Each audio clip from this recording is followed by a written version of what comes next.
Hi dear students, आज अपन electrolysis का last topic discuss करने वाले हैं। एप्लीकेशन ऑफ इलेक्ट्रोलाइसिस, विद्युत अपघटन के अनुप्रयोग। लास्ट टॉपिक है इलेक्ट्रोलाइसिस का। इसमें फर्स्ट जो एप्लीकेशन आता है, फर्स्ट अनुप्रयोग है वो है एक्सट्रैक्शन ऑफ मेटल, धातुओं का निष्कर्षण।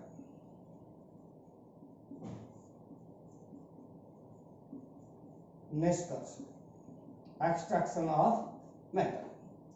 तो अपने पास में टू टाइप्स की मेटल है, कुछ एक्टिव मेटल्स है, कुछ इनर्ट मेटल्स हैं।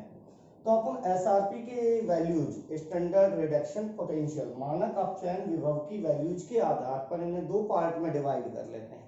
एक वो धातुएं जिनके लिए एसआरपी की वैल्यूज कम पाई जाती हैं, स्टैंडर्ड रिडक्शन पोटेंशियल की वैल्यू कम, और एक वो धातुएं जिनके लिए एसआरपी की वैल्यूज हायर पाई जाती हैं।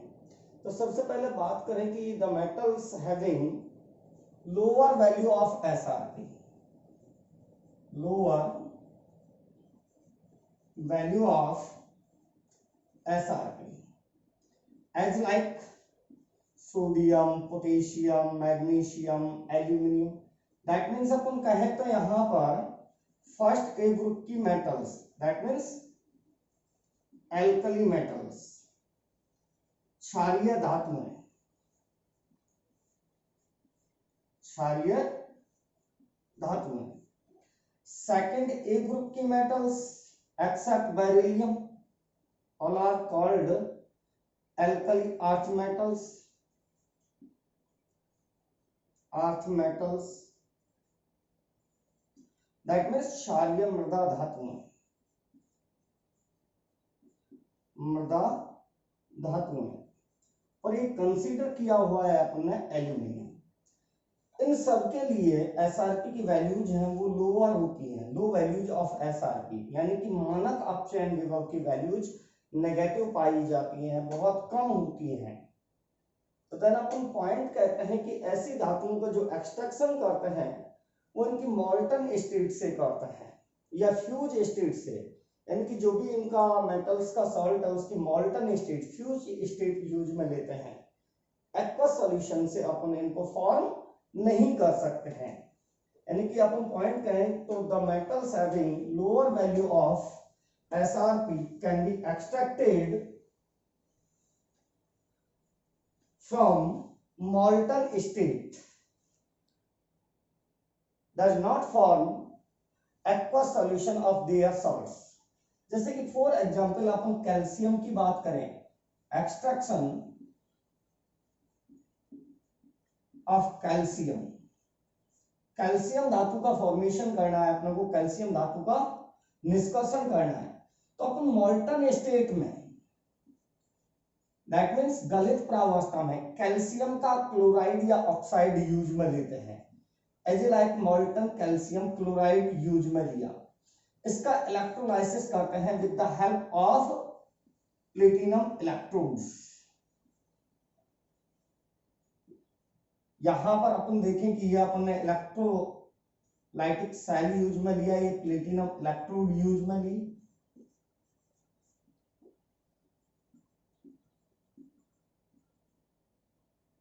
इनको कनेक्ट किया मेटल इलेक्ट्रोड्स को अपन ने through the conducting wire external energy source, that means battery से। बैटरी से कनेक्ट करते हैं तो ये अपना पॉजिटिव टर्मिनल और ये नेगेटिव टर्मिनल, ये एनोड फॉर्म होगा और ये कैथोड फॉर्म होगा। अपन देखें यहां पर इलेक्ट्रोलाइट के फॉर्म में विद्युत अपघट के रूप में अपने पास में मॉल्टन कैल्शियम क्लोराइड यूज में लिया है। तो कैल्शियम क्लोराइड डिसोसिएट होगा तो अपने पास calcium ion plus chloride ion form होंगे। रिएक्शन एट एनोड, कंफर्म है कि anion moves towards the anode get discharge, that means oxidation process होगा।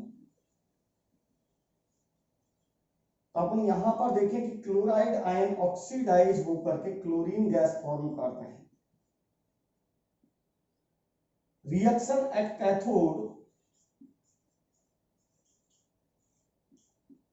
दैट मीन्स अपन यहाँ पर नेगेटिव टर्मिनल की बात करें तो cation move towards the cathode, that means reduction process होगा और कैल्शियम आयन इलेक्ट्रॉन गेन करके कैल्शियम मेटल में कन्वर्ट हो जाता है। तो अपने को यदि मोल्टन स्टेट या फ्यूज स्टेट लेते हैं अपन क्लोराइड ऑक्साइड की, तो अपने को at cathode active metals deposit होती हैं। फॉर एग्जांपल अपन सपोज इसका कैल्शियम क्लोराइड का एक्वा सॉल्यूशन यूज में लेते, तो एनोड पर तो अपने पास यही प्रोडक्ट रहता, क्योंकि यहाँ पर एक्वा सॉल्यूशन में टू टाइप्स के एनायन प्रेजेंट होते हैं, एक क्लोराइड आयन और एक हाइड्रोक्सिल आयन। कंफर्म है क्लोराइड आयन का एसओपी स्टैंडर्ड ऑक्सीडेशन पोटेंशियल ज्यादा होगा हाइड्रोक्सिल आयन से, तो क्लोरीन गैस ही फॉर्म होती। बट कैथोड पर अपना प्रोडक्ट चेंज हो जाता, कैथोड पर H+ आयन के लिए एसआरपी की वैल्यूज हायर होती, तो यहाँ पर हाइड्रोजन गैस लिबरेट होती। तो अपन generally active metals, that means जिन मेटल्स के लिए एसआरपी की वैल्यूज बहुत कम होती हैं, लो वैल्यूज होती हैं, उनका जो एक्सट्रैक्शन करते हैं उनकी मोल्टन स्टेट या फ्यूज स्टेट में सॉल्ट को यूज में लेते हैं और बेसिकली ऑक्साइड या क्लोराइडों का उपयोग करते हैं। सेकंड अपन पॉइंट करें कि the metals which have higher values of SRP, higher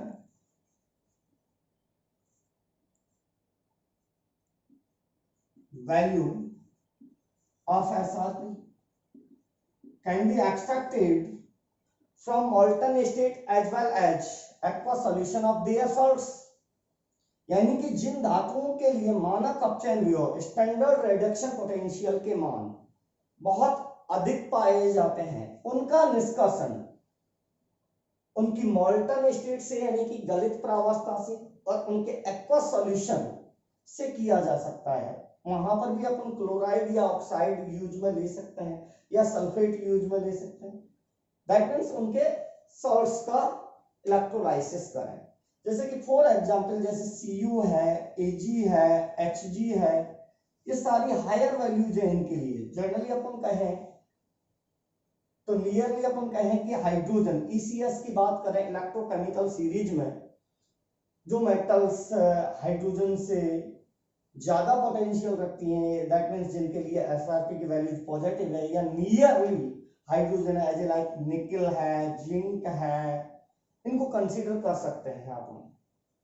for example आप लोग यहां पर कॉपर सल्फेट मोल्टन स्टेट में यूज में लेते हैं और with the help of platinum electrode इसका इलेक्ट्रोलाइसिस करवाते हैं। तो कंफर्म है यहां पर अपन देखें कि ये आपके प्लेटिनम इलेक्ट्रोड है, इनको कनेक्ट किया आपने बैटरी से,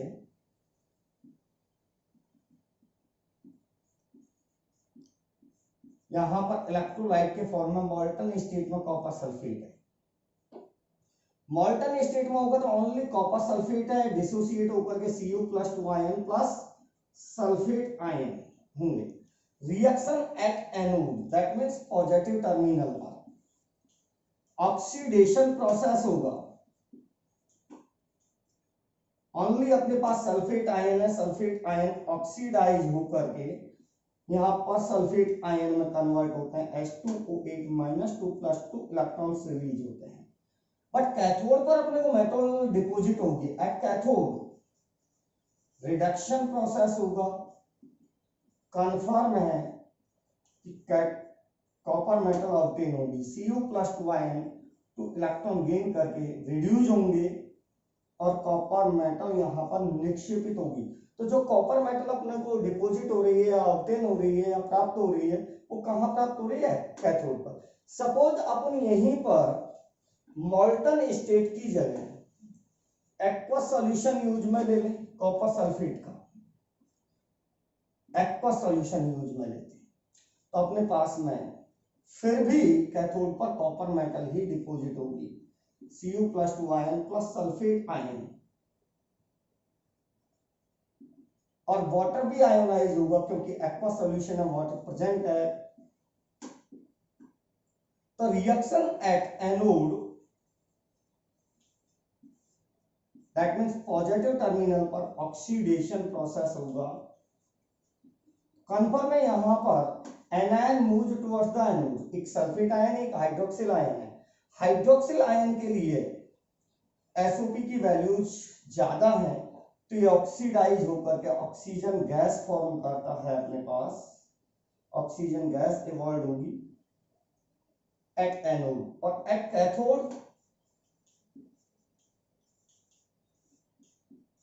रिडक्शन प्रोसेस होगा, cation move towards the cathode. Cation यहां पर भी दो हैं, Cu+ आयन और H+ आयन। Cu+ आयन के लिए मानक ऑप्शन एसआरपी की वैल्यू ज्यादा है तो ये पहले इलेक्ट्रॉन गेन करके कॉपर के फॉर्म में डिपोजिट हो जाता है। सॉल्यूशन में H+ आयन और सल्फेट आयन रिमेन्स रहते हैं तो आपस में रिएक्ट कर रहे सल्फ्यूरिक एसिड फॉर्म कर लेते हैं और after electrolysis pH of solution decrease हो जाती है। That means solution slightly acidic हो जाता है। तो अपन देख रहे हैं बेसिकली यहाँ पर कि मेटल के एक्सट्रैक्शंस में यदि अपने पास मेटल्स एक्टिव हैं as a like alkali metals या अल्कली अर्थ मेटल्स या एल्यूमिनियम, तो उनके लिए एसआरपी की वैल्यूज लो होती हैं। तो उन्हें जो निर्मित करते हैं अपन या उनका इलेक्ट्रोलाइटिक रिडक्शन करवाकर जब फॉर्म करते हैं तो जो इलेक्ट्रोलाइट है उसके फॉर्म में उनके ऑक्साइड या क्लोराइडों को मोल्टन स्टेट में काम में लेते हैं। जबकि जिन मेटल्स के लिए एसआरपी की वैल्यूज ज्यादा होती है, दैट मींस पॉजिटिव है, कॉपर है, सिल्वर है, मरकरी है, जिंक है, निकल है, इनके लिए एसआरपी की वैल्यूज हायर होती हैं। तो इनको इनकी मोल्टन स्टेट या एक्वा सॉल्यूशन जो सॉल्ट्स हैं वहां से एक्सट्रैक्ट किया जा सकता है। सेकंड जो एप्लीकेशन है इलेक्ट्रोलाइसिस का वो है इलेक्ट्रोप्लेटिंग, विद्युत लेपन। जैसा कि आपने डायग्राम में शो किया हुआ है कि जिस मेटल का अपने को इलेक्ट्रोप्लेटिंग करना होता है उसे अपन एनोड पर लेते हैं, यानी कि टेकन एज एनोड। और जिस ऑब्जेक्ट के ऊपर अपने को इलेक्ट्रोप्लेटिंग करनी होती है, दैट मींस कोटिंग करनी होती है, टेकन एज कैथोड, कैथोड पर लेते हैं अपन। और जिस मेटल का इलेक्ट्रोप्लेटिंग यानी कि कोटिंग करना है, लेपन करना है, उसी मेटल के मेटल आयन का अपन इलेक्ट्रोलाइट यूज में लेते हैं, विद्युत अपघट्य यूज में लिया जाता है। तो देन अपन इलेक्ट्रोप्लेटिंग में कह सकते हैं कि during electroplating the object which is to be electroplated is taken as cathode and the metal which is used for electroplating or coating is taken as anode. Salt of the metal is taken as electrolyte. When electricity is passed, then the metal atoms present at anode get oxidized and come into the solution and get deposited at object. That means अपन यहाँ पर कहें कि जो anode पर metal atom है slowly, जैसे कि copper की अपन कोटिंग कर रहे हैं, सिल्वर का आपने ऑब्जेक्ट लिया है या हैंगर लिया है, तो यहाँ पर जो एनोड पर जिस मेटल का अपन कोटिंग करना चाहते हैं वो अपने एनोड पर लिया है, ये इजीली ऑक्सीडाइज होकर के क्यूप्रिक आयन में कन्वर्ट होगी, ये इलेक्ट्रॉन्स यहीं पर रहते जाएंगे। दैट मींस अपन कहें कि metal atoms get oxidise come into the ion, come into solution in form of metal ion. और ये आयन कैथोड पर इजीली रिड्यूस होते रहते हैं, यहां पर ये इलेक्ट्रॉन्स गेन करके और डिपॉजिट होते रहते हैं स्लोली, यहां पर कॉपर की कोटिंग होना स्टार्ट हो जाती है।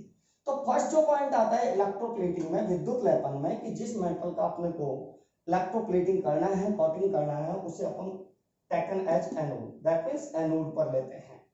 और जिस ऑब्जेक्ट के ऊपर अपने को इलेक्ट्रोप्लेटिंग करनी है उसे अपन कैथोड पर लेते हैं। और जिस मेटल की आप इलेक्ट्रोप्लेटिंग कर रहे हैं, विद्युत लेपन कर रहे हैं, उसी मेटल के सॉल्ट का इलेक्ट्रोलाइट अपन यूज में लेते हैं। चेक भी कर सकते हैं कि व्हेन अपन ने यहाँ पर कॉपर सल्फेट का एनोड, कॉपर मेटल का एनोड यूज में लिया है, सिल्वर का अपन ने कैथोड यूज में लिया है, कॉपर सल्फेट इलेक्ट्रोलाइट के फॉर्म में। तो reaction at anode, that means positive terminal पर, कन्फर्म ऑक्सीडेशन प्रोसेस होगी। तो अपने पास एक तो कॉपर रोड है, कॉपर का इलेक्ट्रोड है, कॉपर मेटल है जिसकी इलेक्ट्रोप्लेटिंग करनी। दूसरा एनायन मूव टुवर्ड्स एनोड, तो कॉपर सल्फेट का एक्वस सॉल्यूशन यदि आप यूज में लेते हैं तो Cu+2 आयन होंगे और साथ में सल्फेट आयन होंगे, प्लस वाटर में से H+ और OH- आयन होंगे। दैट मींस एक हाइड्रोक्सिल आयन और एक सल्फेट आयन। तीनों में से बात करें तो जो SO2 की वैल्यू हायर है वो कॉपर मेटल के लिए, तो कॉपर इजीली ऑक्सीडाइज होगा और क्यूप्रिक आयन में कन्वर्ट हो जाएगा। सेकंड अपन देखें कि रिएक्शन कौन सी अभिक्रिया होगी, दैट मींस अपन कहें तो रिडक्शन। एक तो अपने का वो ऑब्जेक्ट है जिस पर इलेक्ट्रोप्लेटिंग करनी है, दैट मींस सिल्वर है। सिल्वर का आपने जो हैंगर यूज में लिया है जिसके ऊपर इलेक्ट्रोप्लेटिंग करनी है वो है। साथ में अपने पास cation move towards the cathode, तो Cu+2 आयन है और H+ आयन है। ये न्यूट्रल है। इन दोनों आयनों में से न्यूट्रल इजीली इलेक्ट्रॉन गेन नहीं करेगा कंपैरेटिवली कैटायंस। तो कैटायंस में से जिसके लिए SRP की वैल्यू ज्यादा है वो फर्स्ट ऑफ ऑल रिड्यूस हो जाएगा, तो Cu+2 आयन के लिए SRP ज्यादा है, ये रिड्यूस नहीं होंगे। Cu+2 ion easily two electron gain करके और कॉपर के फॉर्म में डिपॉजिट हो जाएगा। तो दैट मींस अपन कहते हैं कि स्लोली स्लोली इलेक्ट्रोप्लेटिंग में जो एनोड की रोड है वो थिन होती जाती है और देन ऑब्जेक्ट के ऊपर यहाँ कॉपर की जो लेयर फॉर्म होगी वो थिक लेयर के फॉर्म में फॉर्म होती जाती है, कॉपर की यहाँ पर लेयर फॉर्म हो जाती है। तो कॉन्सेप्ट अपने को एक ही याद रखना है कि जिस मेटल की इलेक्ट्रोप्लेटिंग करनी है उसे एनोड पर लेंगे और जिस मेटल के ऑब्जेक्ट पर इलेक्ट्रोप्लेटिंग करनी है taken as cathode and electrolyte के फॉर्म में उस मेटल के सॉल्ट को यूज में लेते हैं या उस मेटल का एक्वस सॉल्यूशन, सॉल्ट का एक्वस सॉल्यूशन यूज में लेते हैं जिसका इलेक्ट्रोप्लेटिंग करना है। नेक्स्ट जो थर्ड एप्लीकेशन है इलेक्ट्रोलाइसिस का वो है रिफाइनिंग ऑफ मेटल्स, धातुओं का शुद्धिकरण। अपन मेटलर्जी में एक्सट्रैक्शन ऑफ मेटल्स में भी डिस्कस करते हैं। मेटलर्जी में टॉपिक आता है कि कुछ मेटल्स का जो रिफाइनिंग करते हैं अपन, शुद्धिकरण करते हैं, वो इलेक्ट्रोलाइटिक रिफाइनिंग मेथड्स के द्वारा करते हैं। एज लाइक अपने पास कॉपर है, एल्यूमिनियम है और भी बहुत सारे हैं, जिंक है, इन सारी मेटल्स की रिफाइनिंग अपन पढ़ेंगे। वहां पर एक्सट्रैक्शंस ऑफ एल्यूमिनियम में हॉल हेराल्ड प्रोसेस होता है, वहां पर भी रिफाइनिंग के फॉर्म में अपन यूज में लेते हैं। तो रिफाइनिंग करते समय अपन इम्प्योर मेटल को taken as anode, impure metal को अपन एनोड पर लेते हैं। दैट मींस अशुद्ध जो धातु है अपनी, इम्प्योर मेटल है, उसे कहां लिया जाता है? एनोड के फॉर्म में। और थिन स्ट्रिप या thin wire of pure metal, thin wire और स्ट्रिप यानी कि कोई तार या पन्नी प्योर मेटल की, उसी मेटल की जिसका प्यूरिफिकेशन अपन कर रहे हैं, उसी धातु की पन्नी या तार अपन कैथोड के फॉर्म में लेते हैं। दैट मींस एनोड पर इम्प्योर मेटल, अशुद्ध धातु, और थिन वायर और strip of pure metal cathode के फॉर्म में यूज में लेते हैं। इनको कनेक्ट करते हैं अपन बैटरी से, तो ये अपना कैथोड है और ये अपना एनोड है। इलेक्ट्रोलाइट के फॉर्म में जिस मेटल का अपन रिफाइनिंग कर रहे हैं उसी का सॉल्ट यूज में लेते हैं, सॉल्ट का एक्वा सॉल्यूशन यूज में लेते हैं। एज लाइक अपन यहाँ पर ले लें blistered copper, that means 98% pure copper होता है, 98% कॉपर प्रेजेंट होता है। यह अपना इम्प्योर कॉपर है, ब्लिस्टर्ड जो कॉपर होता है, कॉपर का अपने एनोड यूज में लिया और ये थिन स्ट्रिप ऑफ कॉपर या thin wire of copper pure metal के फॉर्म में है, वो अपने कैथोड के फॉर्म में यूज में लिया। इलेक्ट्रोलाइट के फॉर्म में यहाँ पर कॉपर सल्फेट का एक्वा सॉल्यूशन फिल कर दिया, एसिडिक सॉल्यूशन होता है।